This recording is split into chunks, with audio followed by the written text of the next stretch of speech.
Nobody in the whole underworld knew that Fox was married. He wasn't embarrassed or ashamed of you. He was obsessed with you. Everything you did was right to him. You were the stars and the moon. He loved you so much. So much that he hid you. He was an extremely controversial figure in the media. He would go mentally unstable if anything happened to you. If someone used you, or worse, hurt you, especially because of how much he doted on you, someone could easily see how much he cared and use it against him. They could hurt you, or manipulate you, or maybe even force you into a soul-binding deal that he just couldn't risk anything happening to you. So he kept you at arm's length in public. But he's a control freak, so he gave you a job so you wouldn't work for anyone else. You worked at Vox Tech. You had an easy job. He gave you the lightest workload. You just come in your pretty little outfits for your work, do a little bit of it, get some coffee, eat some food, and pretend to work for the rest of the day while doing whatever you wanted.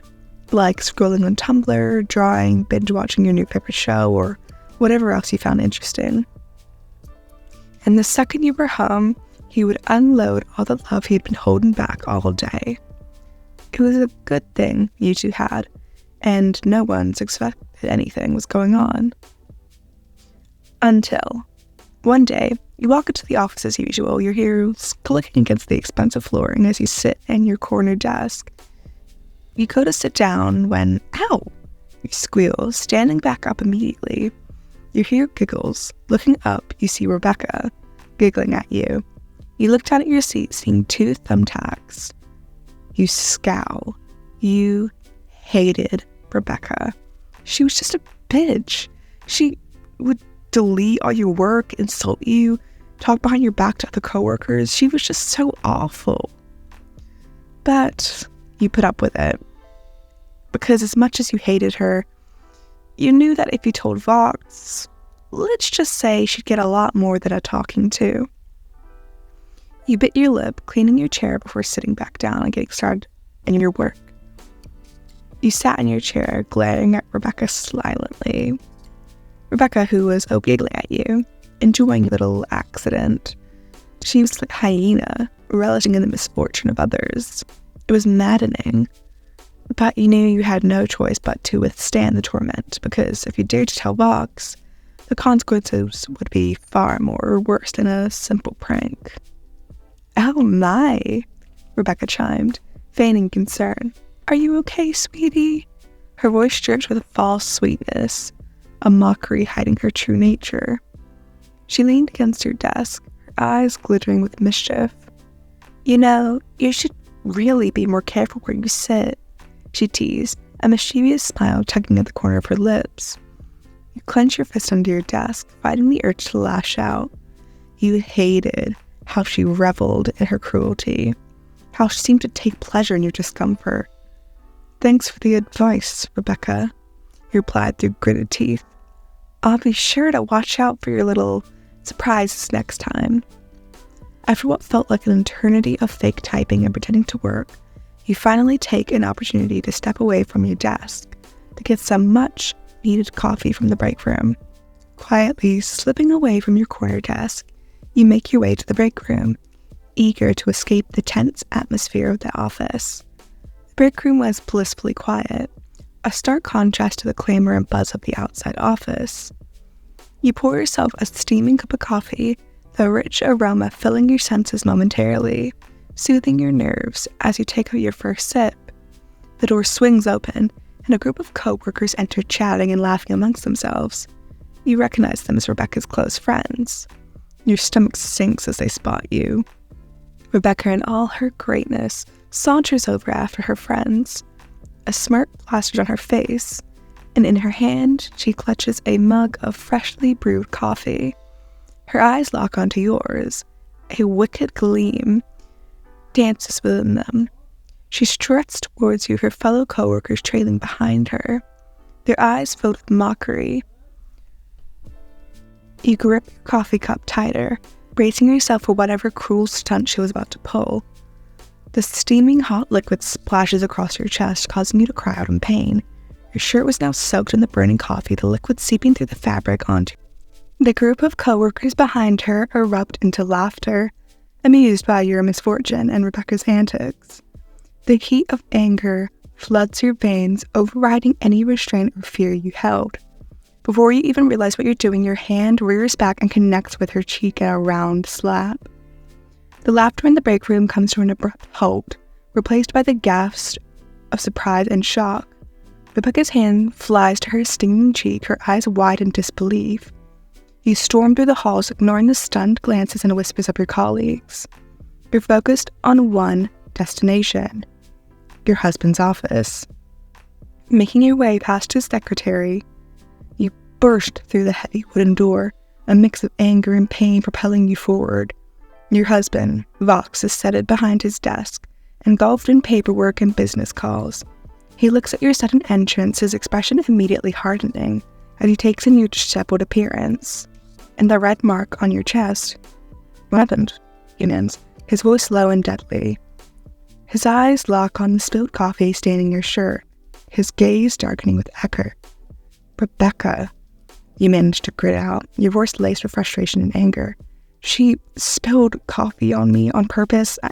I couldn't take it anymore, so I slapped her."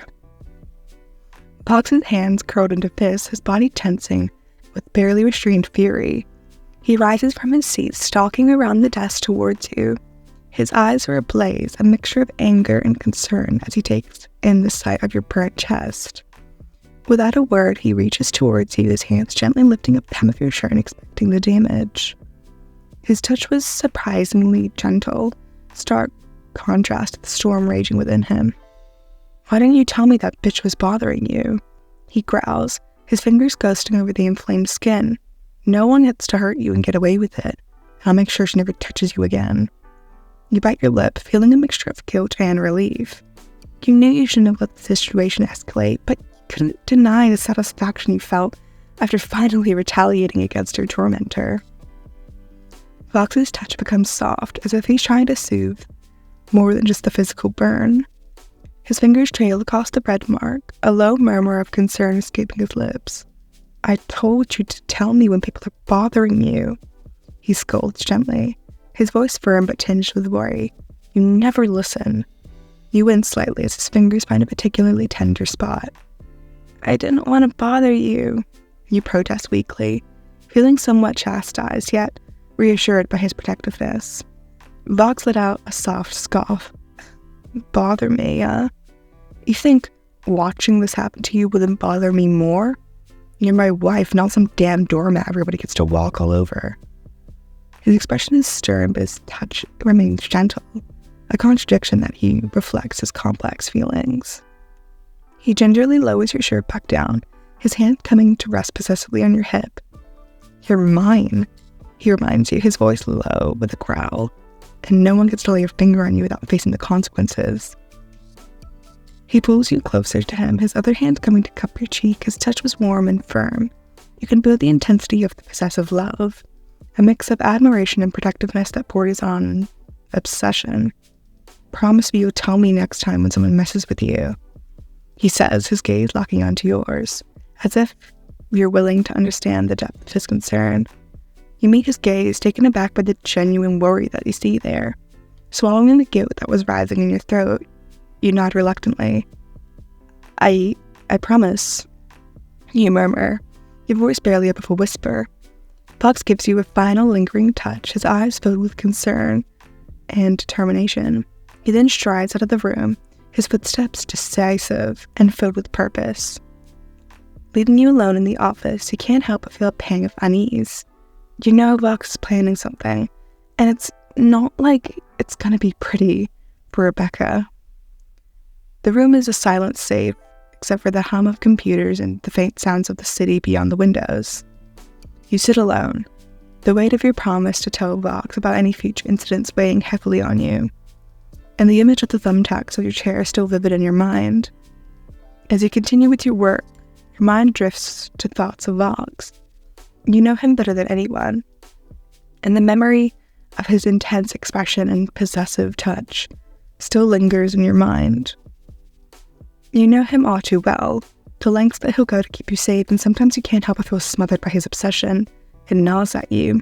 Guilt that you hadn't told him about Rebecca's previous offenses, even though you know he'd just overreact, but it's not just the guilt that leaves you feeling uneasy. It's the knowledge of what might happen to Rebecca, now that she's on Fox's radar. You knew he was fiercely protective.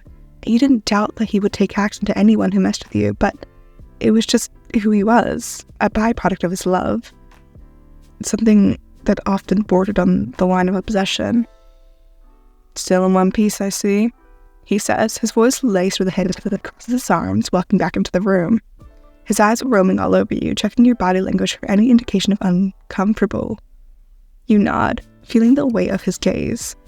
You'll see the tension in his shoulders, the subtle clench in his jaw. He's still angry about what happened with Rebecca, and you know he's holding back from expressing to the full extent of his wrath.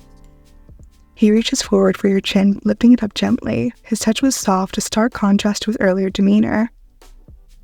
But the possessive gleam in his eyes betrays the storm that was brewing behind. His calm exterior steadies your face for a moment.